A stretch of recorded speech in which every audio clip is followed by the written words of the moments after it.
Welcome back to this channel. Be sure to click the subscribe button and also click the bell icon so that you'll be notified about videos uploaded from this channel. The topic that we'll be discussing today is Senior Cop's Death Shock JCF. But before we get into the topic, I want you guys to go over Instagram and follow Chopcity TV. That is CHOPCITY_TV. These are the place I'm gonna put the videos that I cannot put on YouTube. And also, these are the place for the people that I wonder how them get in contact with me about them business inquiries. Any big up, anything on the see one want to talk about, this are the place. So I'm go over there and follow the movement. Make we get right into the video now.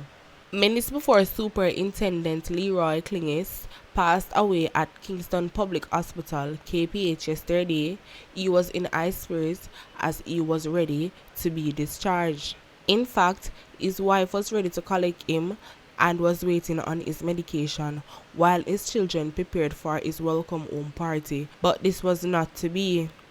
Head of the Corporate Communication Unit, Senior Superintendent Stephanie Lindsay, the tear-the-eye Lindsay said Klingis that was shocking and rocked even the medical staff of KPH, who developed a relationship with Klingis, who had been a patient there for more than 2 weeks.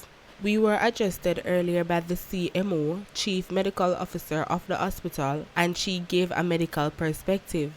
I have never been to a hospital where you have the medical staff in tears because nobody was expecting this. I spoke with the nurse who told me that she did 10 nights just to attend to him. He was the person that you always want to be around. This really comes as a shock for everybody, Lindsay said. Klingis, 52, former head of the anti-lottery scam task force, was one of the 4 police who were shot during a pre-dawn police operation in Horizon Park, Spanish Town, St. Catherine, on June 12. 2 of them, Detective Corporal Dean Biggs and Constable Ricardo Hilton, died that day. Just over 11 hours later, the main suspect, Damian Hilton, was cut down by the police at a house in St. Andrew. Lindsay was just one of the dozen of Klingis' colleagues who visited KPH yesterday. Some wept openly while others fought hard to hold in their tears. His wife was a picture of grief as she exited the hospital before leaving in the waiting vehicle. Superintendent Wayne Cameron, head of the St. Andrew South Police Division, was also discharged and shocked by the sudden passing of Klingis. He stated that he had spoken to him approximately 3 hours before he died. He called to remind me that he was going home. I spoke to his wife earlier just so we could put the necessary things in place for him to go home. I cannot recall at any time in our history that we had lost 3 officers in one incident. I want to say to Jamaica that we stand resolute and we want his family to know that they have our full support, he said. Superintendent of Police Steve Brown, who had known Klingis for almost 30 years, said Klingis always lead from the front. Knowing that we saw him as a warrior, and initially when he got shot we feared for the first couple of days, but we just never expected this. We had a long conversation this morning, which is yesterday, and I was supposed to take some things for him, but I turned back because of the rain. And I told him that I would take them to his home. He was looking forward to going home, and we never had the slightest idea of this happening. He said that he would have called me when he got home, but maybe he was thinking of another home. This is really sad, he said. Lindsay and Rose said, at the JCF we are not used to having this portion of passing. This is a new low, but we are strong. What we want is the government to recognize the tremendous sacrifice that we make. We don't want to respond to the lukewarm, or by next week things appear as to business as usual. We have received some comments from the Prime Minister, and I know Mr. Klingis' passing will provoke another round of tributes. and we hope that the people of Jamaica will rally around and give the police their support. Yo, let me tell you something, Buju, man. I love you so much. You, my brother, nothing changed since the first day I met you. The love Shout is out to real. Khaled. Straight from the heart. For the Fuco. Joey Crack, you've always been one of the real ones, you know.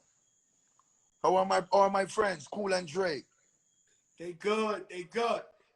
Let me tell you something, Buju. I was so disappointed. I had a show, a concert that they paid me for. They would have sued me. But one of my biggest disappointments in life, in history, was not coming to the Buju concert last year that you did in the stadium in Jamaica. Like, I believe me, Buju, I suffered that day. I suffered that day. I said, man, I got to go to my concert because if I cancel and say I'm sick or something, they're going to see me on stage with Buju in Jamaica. Yeah. Tell me about that night. I know, Joey, and I totally understand because when we have commitment, we have to fulfill them. That's the nature of the business we are in. So I totally understand. But a day is going to come when I shall grace the soil of the United States again. And you won't be able to miss that one. Oh, man. I'm right with you. And, Buju, tell me what that concert was like. They said nobody ever fill up that stadium but Bob Marley and Buju Baton. That concert was amazing, Joe. It was my first time home after being in that federally funded gated community for 10 years.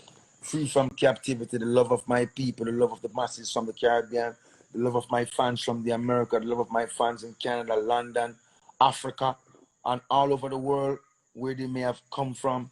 It was a great joy to see them here in Jamaica. We had such a joy. Being on the stage, there's only one word to describe entering the stage and performing. Euphoric. It was amazing. Amazing. Euphoric. So you could hear what I say first hand. And no reporter now have to dissect it and edit it and fix it how you want. Just fix it so Buju can appear in a bad light. That's what I'm telling you, good people out there, that you know have the platform to rule your destiny. Use it wisely. You understand? So when we talk and when we come together to talk, we can talk about salient issues affecting us as a race, as a people, as fathers, as musicians, as brothers, as sisters. Yeah? And build ourselves stronger. And I bet you what's going to happen when you start doing that. They're going to change your platform, start censoring more because we're doing what they do not want us to do, using what they give us to dumb us down for something good. So when you think about how not going without that, Joy Crack, you understand? I do understand. My brother Buju, I love you. The album is out now. Tell me, before I leave, Buju. Yeah. Tell me about DJ Khaled. Your relationship. Right. If you had come off this interview without mentioning DJ Khaled, we'd have both been dead. Listen. He's watching. I need to know your brotherhood with Khaled because I know you through years Khaled. ago, right? So here's the genesis. So there was a hurricane, a huge hurricane in Miami called Hurricane Andrew, right? I just flew in from Europe. I was with Donovan Germain. I was so tired.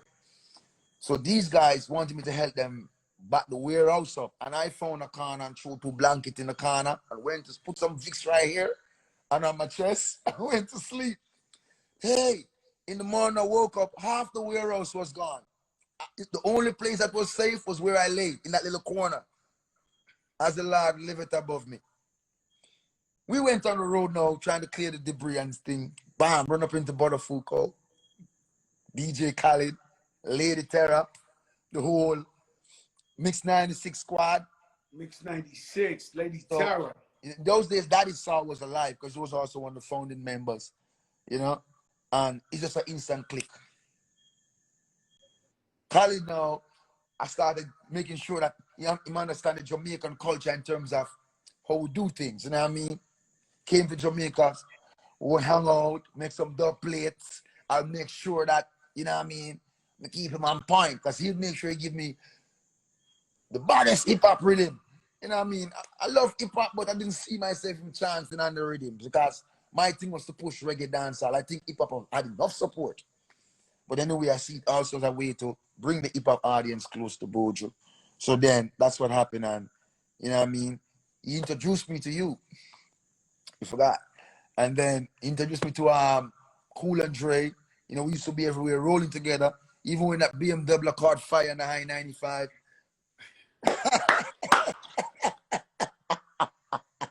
But those are the days that I have to, been through, and that's my brother, my friend, I'm happy for him because a lot of people see DJ Khaled, that kid never put on. He's real as the day is and real as the night comes.